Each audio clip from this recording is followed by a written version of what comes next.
I'm gonna try to make it short, but y'all know, and I'm gonna try not to yell. Y'all know how I get when I be feeling the word. Okay, I don't know who this is for, but God keeps saying stop, stop, stop, stop. First, before I say this, yes, you are supposed to give people grace. You're supposed to be understanding. You're supposed to be loving. You're supposed to be kind. All those things. You're supposed to be forgiving. We are not here to condemn anybody or to judge anybody, because who are we, right? This is more so about stop letting people play with you. And when I say people, I more so mean the enemy. Stop letting the enemy play with you, okay? Because we have to fail sometimes to realize that the enemy does not come to you as himself. The Bible literally says he disguised himself as an angel of light. So he's not coming to you in no red or black clothes like, hey, I'm here to kill, steal, and destroy you. No, he's coming to you as something that you want, as someone that you feel like you need in your life.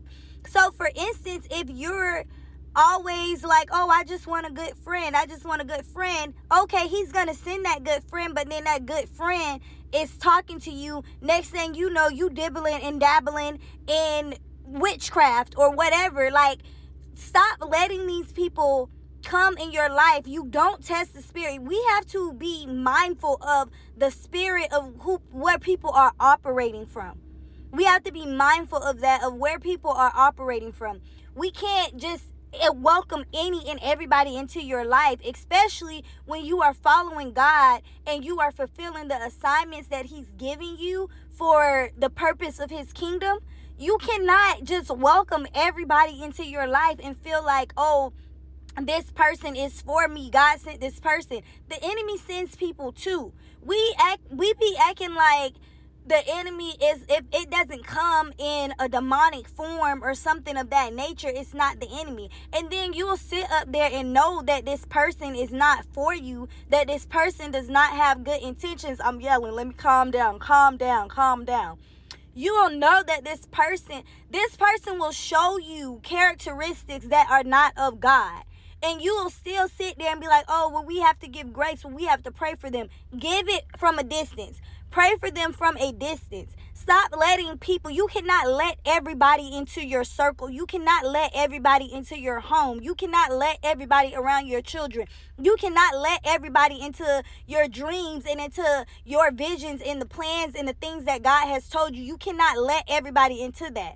One thing that is always stood out to me was in the book of Job, when it says that, I wish I had my Bible, but in the book of Job where it says that they were having a meeting, God and the angels, they was having a meeting about the things on earth or whatever, and the enemy was there, and God was like, where you been? And he's like, oh, I was roaming the earth, but he was at the meeting. So in the spiritual realm, there is a realm of the knowing.